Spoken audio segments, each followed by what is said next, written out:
යාළුවනේ කොහොමද ඔයාලට ඔන්න අද vlog එකකින් ඔයාලට බලා ගන්න පුළුවන් මම ගලේ දේවාලය යනවා අපේ ගමේ කට්ටියක් එක්ක තමයි යන්නේ එයාලත් එක්ක මාත් යනවා ඉතින් එතනට යන හැම කෙනෙක්ගේම මොකක් හරි ප්‍රාර්ථනාවක් ඉෂ්ට වෙනවා ඉතින් මේ ගලේ දේවාලය තමන් හිතන පතන දේවල් එයා ඉරෙම ඉෂ්ට වෙනවා කියලා විශ්වාසයක් තියෙනවා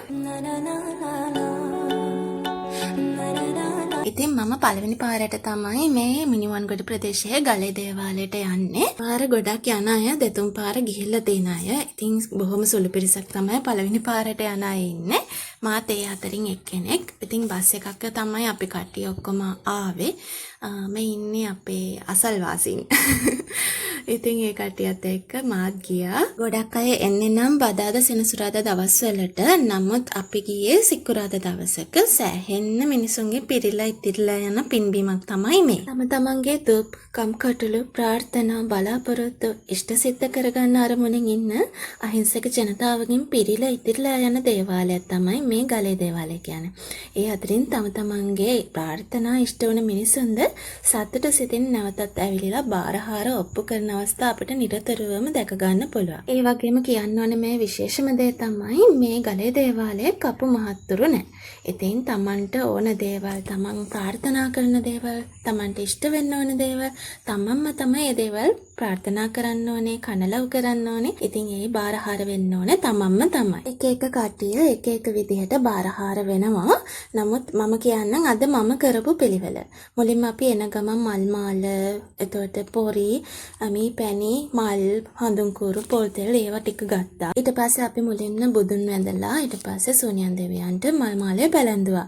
ඊට පස්සේ මෙන්න මේ විදිහට පේපර් ප්ලේට් එකකට පොරි දාලා ඊට උඩින් මී පැණි දාලා සෝනියන් දෙවියන්ට මේ පූජා කරන්න තමයි මේ අරගෙන යන්නේ.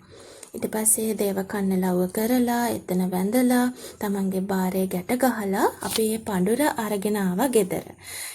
සමහර කට්ටිය දෙතුන් වතාවක් යනවා. සමහර කට්ටිය හත් වතාවක් යනවා. ඔහොම එක ළඟ ළඟ යන්න ඕනේ කියලා අදහසක් තියෙනවා.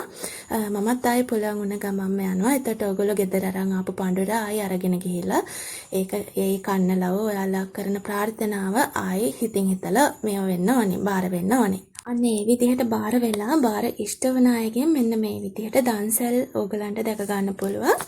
දන්සල් දෙනවා. එතකොට ඒගොල්ලන්ගේ බලාපොරොත්තු ප්‍රාර්ථනා ඉෂ්ට වුණ හින්දා ඒ සතුටට ඒ දේවල් කරනවා. බිමට ඔයාලටත් පුළුවන් හැම අවස්ථාවකදීම ගිහිල්ලා බලන්න. පුංචි හරි ප්‍රාර්ථනාවක් කරලා බලන්න. ඔයාලට එතකොට තමයි තේරෙන්නේ මේ පුද බිමේ කොහොම හාස්කමක් තියෙනවද කියලා. මෙහෙමයි සමහර කට්ටිය පඳුර ගැට ගහලා තමන්ගේ ගෙදර අරන් යනවා. සමහර කට්ටිය මේ දේවාල බිමේම පඳුර තියනවා.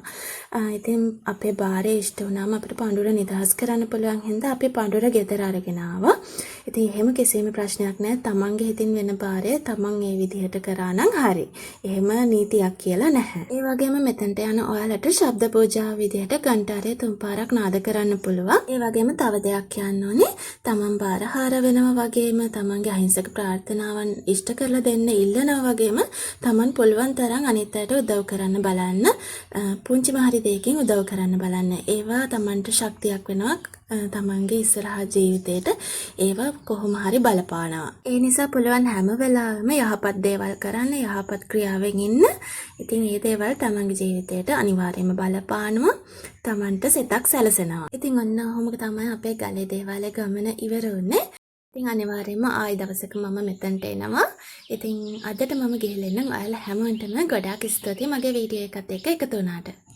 සද්ද නොකර තුන් යාමේ වටින්නේ සුන්ද පිට සුවඳින් නොතෝරන්නේ